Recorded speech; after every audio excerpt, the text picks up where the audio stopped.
Hi friends, today I want to share my fitness mantra for the corporate busy bees. So why do the corporate busy bees, as I say, need a fitness mantra? I go back to the book that I had read probably 15 or 16 years back called The Power of Full Engagement. And that's a book that really transformed my thinking. It's the first book that I read that really described like a human body, like a machine, like a system on its own that needs to be looked after. And it started off by talking about the mind and how in the corporate world you really need a sharp, well-functioning, focused mind. And it laid out how the mind can be at its best, fully engaged, only when it was in a happy soul, in a very fit body. So how do we get there? How do we complete the triangle of, a happy soul, a healthy body, and a very active mind? And that's probably also that holistic health that we talk about today that was covered in this book. The reason for me definitely had been, to be fully engaged at work, to do everything that I really like, be power-packed, full of energy. I grew very passionate about this concept of full engagement after reading this book. And ever since, over the last 15, 16 years, though I've had my slips, there are times when I feel that I got derailed, I've always bounced back and come back to making sure I stay fit. At the end of it, whatever we achieve at work or in our personal lives really depends on how fit we are, mentally, physically, and emotionally. And that's what I want to talk about. How do we do that given our busy lives? So again, let's make some choices. Let me talk about the mind first. How can we make sure that we have a very active mind? The first thing that you need to do really, and a lot of us do not understand this, is eat right. Eat a balanced meal, a light meal. The extra junk that you eat or the extra calories that you eat only go as inefficient fuel in your body and make your mind much slower. A lot of us go on these diets like Atkins diet or high protein diet, depriving our body of some healthy carbohydrates. Well, mind also needs a good share of carbohydrates. So get your meal plans in order. Secondly, what else does the mind need?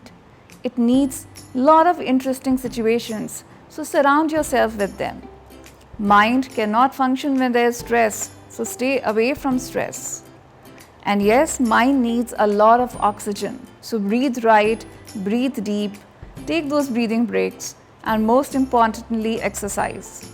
Again, while I was talking about the mind, I ended up talking so much about food and body because that's where it lies. Your mind is a part of your whole being. And lastly, but I would say it's very important, if you feel things are not working well, you're not being able to manage your stress levels, you feel tired day in, day out, something is not right, seek help, get a counselor, speak to someone. Because sometimes we can't find answers in ourselves. We need someone to point out where we are going wrong, and there's nothing wrong if we do that. So that's about your mental health.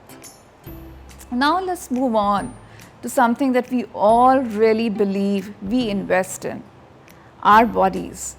We're all following some diet plan or the other from the internet, yet sometimes we find none of it works.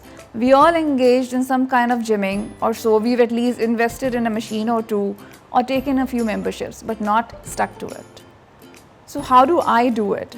And I will say that yes, I've been very, very focused for years with a few slips in between, but always bounced back. Well, I've tried to make physical fitness a very integral part of my life. I do eat healthy, I do eat right. I will talk to you about my meal plan. So yes, I eat at least 1 to 2 uncooked diets in a day, which is basically fruits, nuts and yogurts.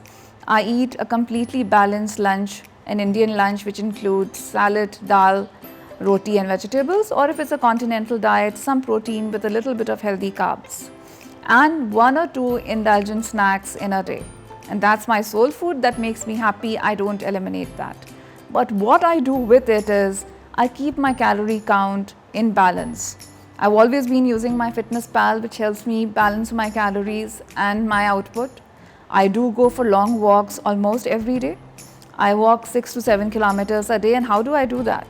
I walk for at least half an hour in the morning, go for an early morning walk, and rest of the day try taking your long conference calls while walking if that's possible. If those calls are video connects or simply that you have to speak to someone, you can do it while walking. And then definitely include some kind of stretching and weights during the week, three to four times a week. You don't have to hit the gym. This can be done at home. You can save on a lot of commute time if everything you're doing is around your work or home.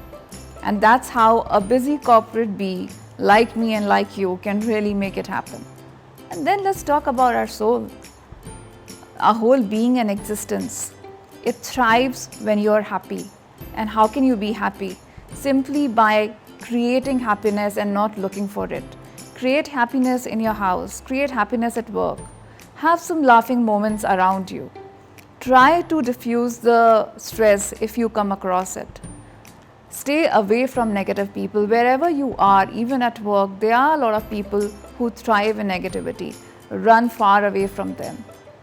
Or try, of course you can't change everyone. Distance yourself from situations which make you unhappy.